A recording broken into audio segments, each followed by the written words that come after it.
Howdy, folks. Today we're looking at Tarzan vs. Predator at Earth's Core #1 from 1996 in Dark Horse Comics. If we're putting cards on the table, I don't really have a lot of affection for Tarzan. Somehow, of course, the Edgar Rice Burroughs characters retain a hold on the popular imagination. Just a few weeks ago, we looked at a recent Deja Thoris adventure, so clearly there's still some appeal. But jungle adventure as a genre just seems passé when played straight. All of which is to say, today's subject is a Tarzan story, albeit a crossover with a popular movie character. At the time of this comics publication, the first Predator film was only 9 years old. The character had already established a strong foothold in comics, however, in conjunction and sometimes direct conflict with his fellow 20th Century Fox aliens, the aliens from the movie Aliens. By 96, the Predator had already fought Batman twice, with a third match to come the year after, as well as Magnus Robot Fighter, with Judge Dredd and Superman to come soon enough. Of that group, the one that interests us today is Magnus Robot Fighter, as that 1992 matchup also marked another significant milestone.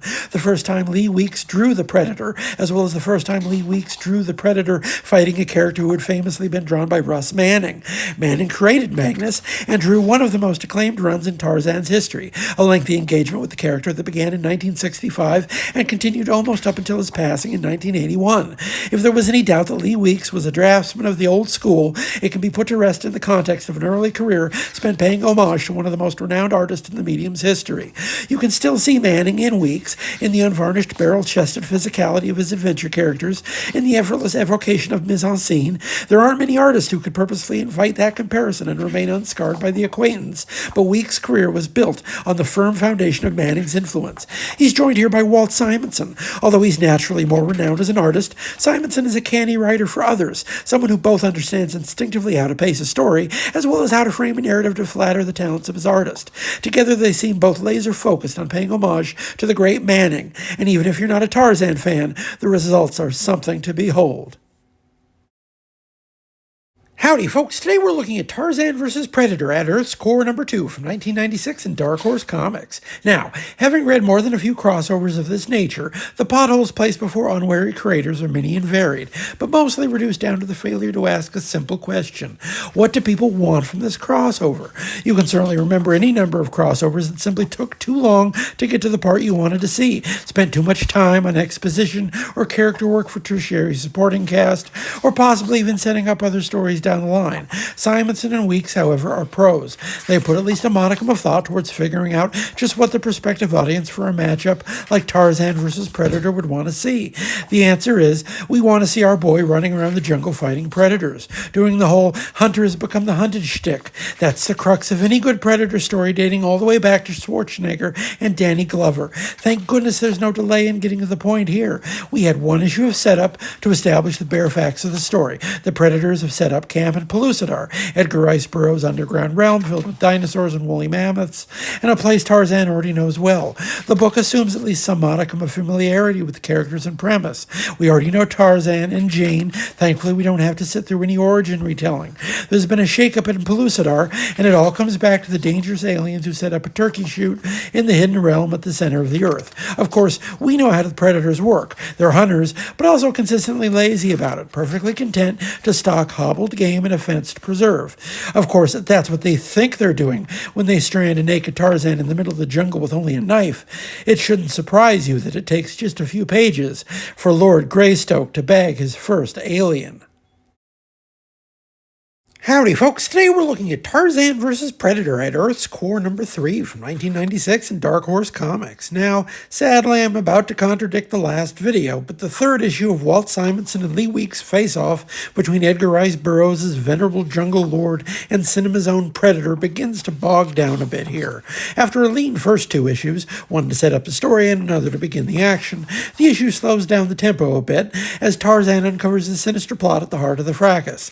The Predators are only part of the problem as we finally learn the secret behind the recent coup d'etat, the machinations of the malevolent Mayar, the reptilian overlords from Burroughs' Pellucidar saga, who also happen to bear more than a passing resemblance to Marvel's Sauron, being giant green pterodactyls who control men's minds. The Mayar have hypnotized a good chunk of the population of the Hidden Land, and in turn they've struck a deal with the Predators for a steady supply of game. Tarzan learns part of this when he encounters the Hidden Land's former ruler, David Innes, Madness, living in the sewers of the capital. There's a lot of story here for 4 issues, is my point, of a kind that seems dangerously more interested in the disposition of the throne of Pellucidar than the predators themselves, just one part of the Mahar's plan. What predators do show up are easily dispatched by Tarzan, especially after looting the aliens' corpses for their cannons and grenades. Although it was gratifying to see Tarzan easily a match for the monsters, the story here leans too far in that direction, with half a dozen of the aliens dispatched in the first few pages. There's a fine line here, it seems, between establishing the hero as sufficiently powerful and turning the co-headlining movie stars into chumps. Perhaps the 4th issue will rectify the imbalance and once again place the politics in the background. Not being particularly invested in the Burroughs mythos in itself, I can't say I care all that much about what happens to David Innes. What we're here to see is Lee Weeks drawing one of the most famous characters in fiction up against one of the most indelible creature designs of the last half-century. What we get of the main action here still looks great. If I feel slightly deflated by the issue at hand, it's only because the action is still so strong. Weeks remains one of the best artists of our era. There's a great deal of Manning, yes, but the cover especially betrays a hit of Frazetta, which only makes sense considering Weeks' own collaboration with Frazetta's protege Al Williams. Howdy, folks. Today we're looking at Tarzan vs. Predator at Earth's Core number 4 from 1996 in Dark Horse Comics. After last issue's deflating digression into the politics of Pellucidar, the question remains as to whether or not the series can right the ship in the remaining pages. The answer, sadly, is not really. After the first part of the issue spent wrapping up the machinations of the sinister Mahar, who installed to hypnotize Tarzan to the Underground Kingdom's throne, there remain precious few pages left for the final showdown with the Predators. This series appears to operate under the same logic Doctor Who utilizes for the Daleks. On their own, the aliens are incredibly powerful and uniquely dangerous, but as more of them appear, the threat shrinks accordingly. After the freed peoples of Pellucidar run rampant over the Predator camp, butchering the aliens indiscriminately, the final battle with the Predators is a literal stampede, with Tarzan leading a herd of Triceratops against their ship as the creatures attempt to flee.